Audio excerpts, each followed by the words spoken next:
le foi se tala e mo na si il viinga mal faftai le tua lona lofa malona ngale le si ese tai mai le soi puor tatou tamat fai au nove vai lao malo tatou tina ya penina mai le lo o lotu au tau mafai mai le amatanga le tau sanga ma le tatou e kalesia le aso muli nei ile soi fua le lei ma le langi e mama whaafitai nove mpenina le whaatoa toa i le whiau ma le ngā luenga le tua e mo moli po le whaafitai le tatou e kalesia loutou pa ia ma loutou mamalu youtou tiute ma outou whaiva a lofi a ao i tu tonu o le tatou e kalesia le tau atia e ona na whiau ma lo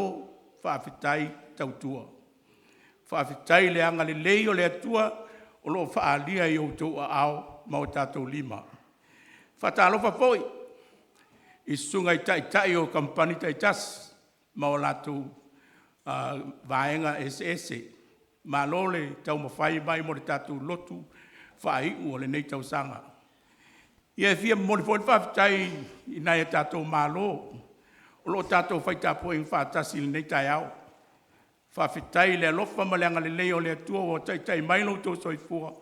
Leo o tātou au lia ma le manuia le nei asusa o le asusa muli wha le au tamo whai. Se o tātou si i whaatasi le vi inga i le atua malona whina ngalo. Whawhitai fo i o tātou paanga o lo moli mau mai lunga o peau nganu le ea. Na i o tātou whanau ma ainga o lo tāpua i mau mai i so se vaenga o le nalolangi. Whaafitai whaatoa, whaafitai le tāpua.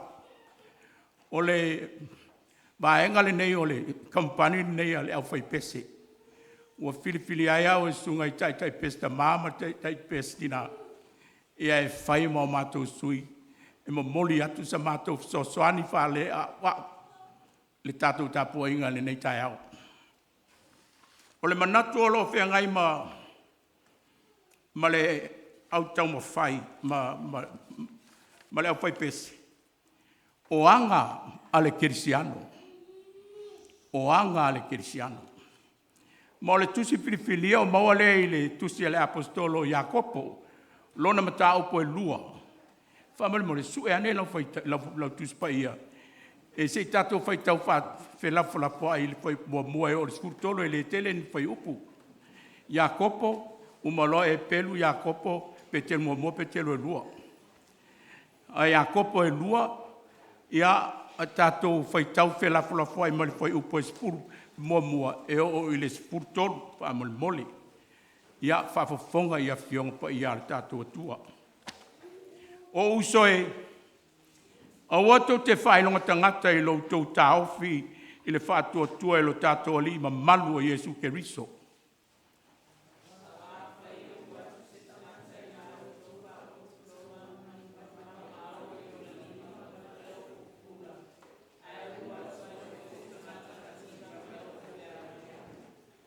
O na tau whaalo atu lea ia te ia ua ofu i le ofu pupula. Ma whape atu iai. I nā lala ia oe i le nei mea le lei. Ai whai atu i le tangata mativa i nā tuia oe i nā. Pe nofo ia i nei i lalo le mea e tu ai o vai.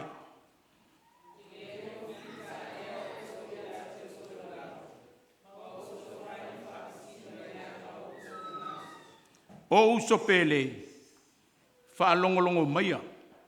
E le ua filifilia ea e le atua o e mātitiva i le nei lanulangi. Ia ta mau a inga i tātou i le whaatuatua.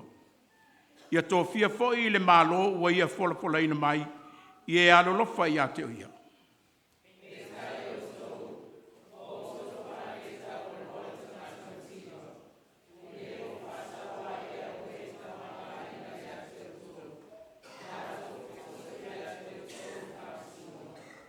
E le ua whai ea i la tau i le suapa le lei ua whiwe ingoa ai o tau.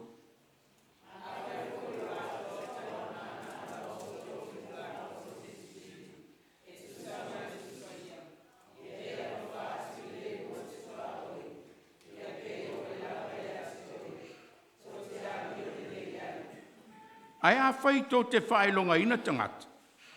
Ua au tō wanga sala ai. Ua whaelonga ina ai i le tūlafono soli tūlafono au tō.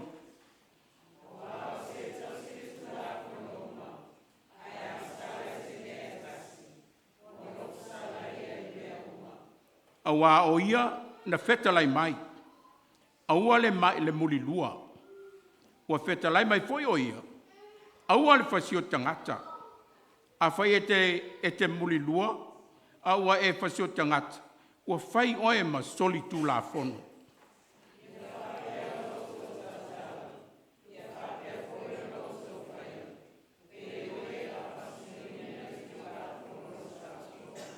Male sfur tolu.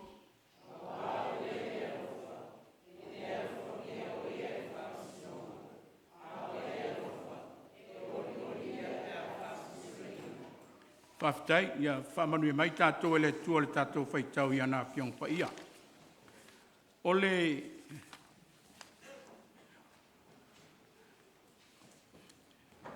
matua ua maua le Iakopo e lua whai upo e fitu. E le ua whai e i lātou i le suafa le lei ua ingoa ai outou.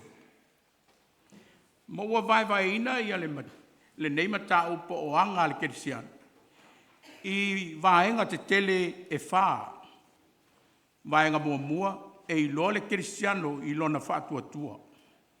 Vaenga lua e wha maoni le kerisiano i lona ola. Vaenga tolu e wha mautuina le kerisiano i lona lvatia. Ona puapua ngā. I le malvaenga e wha. E wha paleina le kerisiano i lona oti. E wha paleina le kerisiano i lona oti. O le vaenga mua, e i loa le kerisiano i lona wha atua. O le tus whai tau alo o maua le mareko sfufa, whai upo e tolu ma le iwa. A whai tau, ma fau lo loto i upo o le whai upo le nā. Whai tau wha mole.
Au nei, tātou tele no nofo pea ma o tau. Ua whaia e ia le mea ua ia ma whai ai. Wana u ina lo ui tino. Moni o te whai api.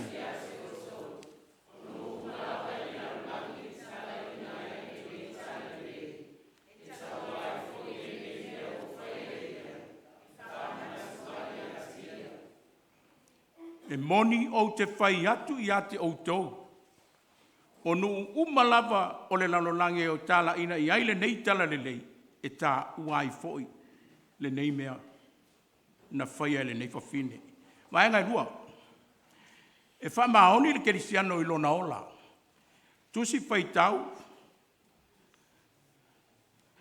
Wha mole whai tau whaatasi i a.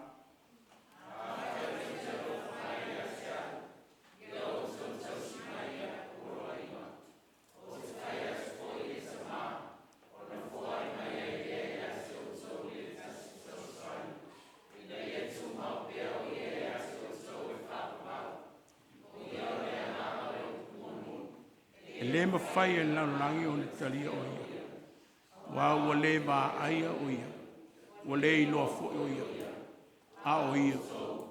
O mau pea o ia i atu tō. Vaenga tolu. e wha mautu ina le kerisiano i lona lavatia o na puapua ngā. Ngā luenga i sifuma le ono lua fulu lima e o le toru tasi. Whai tau wha mole mole.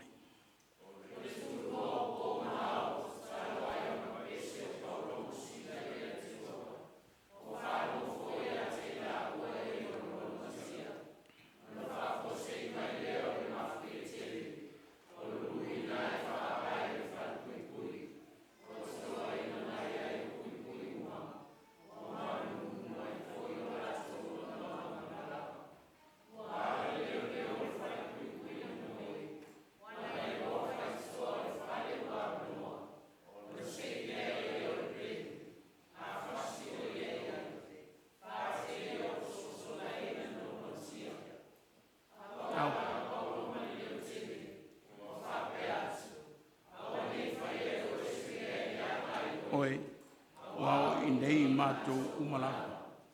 Whai atu lea o ia e au mai ni afi. No so mai lea o ia. Whapau i lunga o Paulo Masila malenga tete. Ua au mai i nā ua whafu. Ua whapea. Lea li i e. Le mea e te tau ana o. Nā whafu.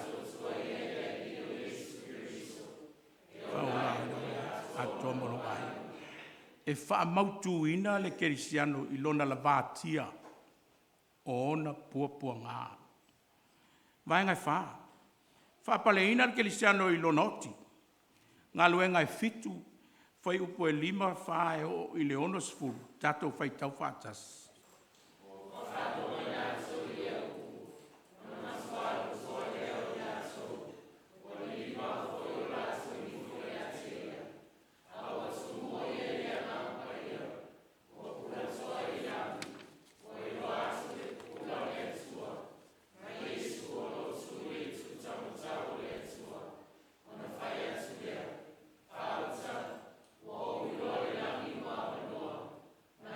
Tali o tangatolo o tū i le tū tau le atua. Una ala nanga leo i la tō ma le leo tele. Ua pupuni o la tō talinga. Ma feo sofi mai i a te ia ma le loto ngatasi. Ua tū le i atu fo i a te ia i tua o le ai. Una la tō fetongi lea i a te ia i maa. Ua tū atu fo i e moli mau o la tō opu i le tau lea o saulo le ingoa. E leo ai. Tongi fo i la tō i a se te whana. O wala au o ia o whapea. Lea li i e. E talia mailo o ngā. Tō tūli fo o ia ma langa atu ma le leo tele. Lea li i e. Aua.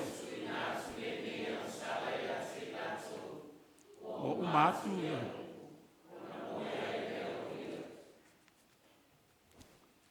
O mafau fonga nā o tusi whaitau e whaapaleina le kerisiano i lona oti. Ua o mai le apostolo i a kopo i le neitai au i le wingo le upu whailonga tangata.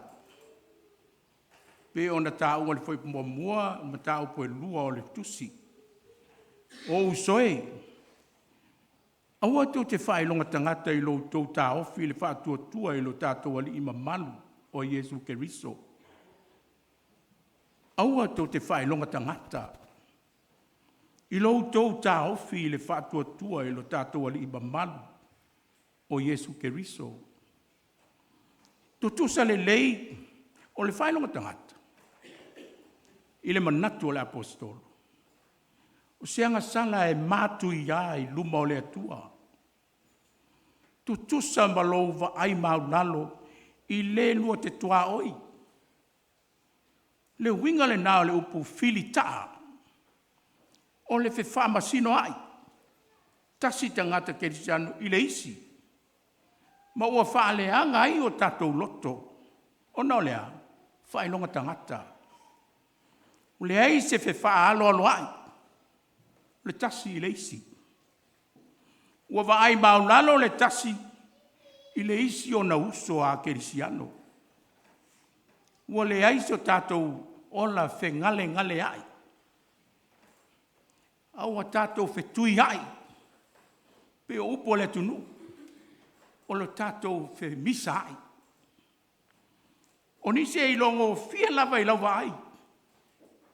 Lau pupula. E ilongo fia lava mea tau ole. Whaai longa tangata. I lawa ai. E ilo e lau ngana. E suia lo le malosi o lo le momoli e whiau. O le loto waita. Nisi o anga whakerisiana. Mawinga vai nei loa le apostolo o Iakopo. I to tono le kale sia I kerisiano I asia I titi. Le vai tau tono le whaasawa ino le au kerisiano.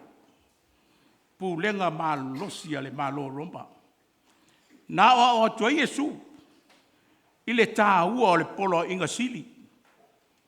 Polo inga sili le na fesili ele au satu kaio ma le au farisaio. Pole e fea polo inga o le tulafono e sili. Fitalai leo Yesu. Ma wha maala malama le winga o le polo inga mua. Te alofa atu I le li I lo atua. Ma lo loto atua. Ma lo wanganga atua. Ma lo manatu atua. Polo inga sili le na le kalesia le au tamwhai.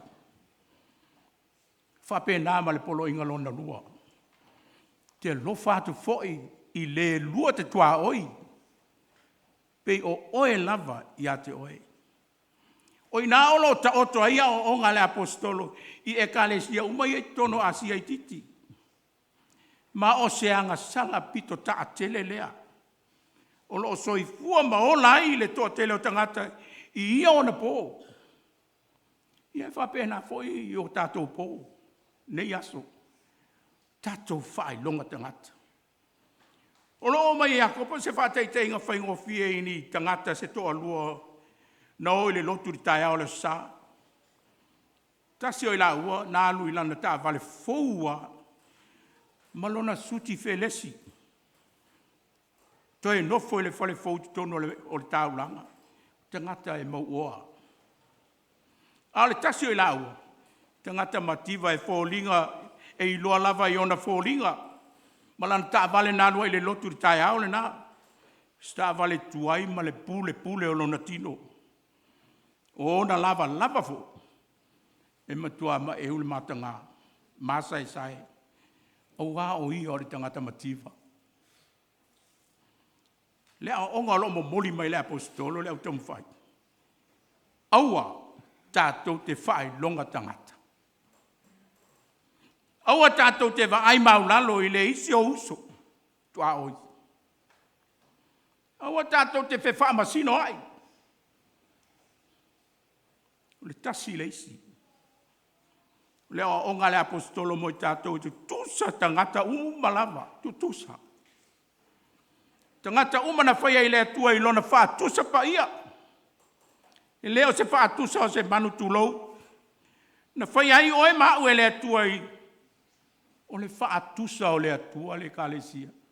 O le wha tusa o le atua. Whaia I tātou.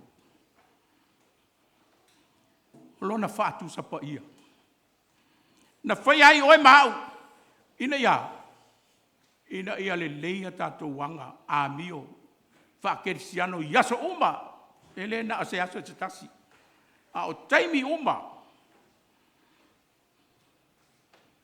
Whatusa nā le whai mai. Ia le polo inga sili. Te lofa atu I le tua malo loto atoa. Malo nganga atoa. Malo malosi atoa.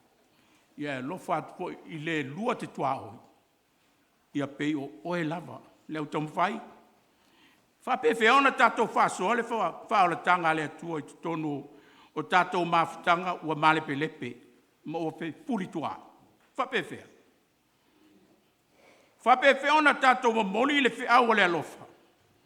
Ina ia avei tātou matino e tasi ai ke riso Iesu. Whapewe. Wa uma ona fohai mai e le atua lana me alofa fasili. O Iesu ke riso. O ia o le pepe o le Krismasi i le au taumawhai. Ina ia wha ma fola mea ngawa. O le whaelonga tangata. O le whefuli tuai. O le wheitangai. E a vea manofanga o le oli i le atua ona o lea o le pepe. O le pepe o le whaolatanga. O le whaolatanga sili na namo oi mai tātou. Ina ia suia le leanga i le lele. A vea i tātou o le au taumawhai kerisiano i lumo le atua o se au taumawhai e vi i ai le atua i lo soifua malowola. O le awhai watu le mātou pese, le la sauni atu le whai pese le mātou pese. Malo whalo alo.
whamanianga le taite pestina, ma le taite pestama, ma le Aufaipese a pororoa. Lau sunga le tama nove vai la au, sunga le toina, ma le tinai a pene. Ia le anga le leo le tua le Christmas. Whamanuia o lua whaiva alofi au, ia le nei tau sanga le a whai wina, le alofa ma le anga le leo le tua. Manuia ia Kamupani taitasi, o tātou malo, tātou whaitapo inga whātasi, whamanuia le tua, whamanuia le Christmas. Ono Yesu. Amen.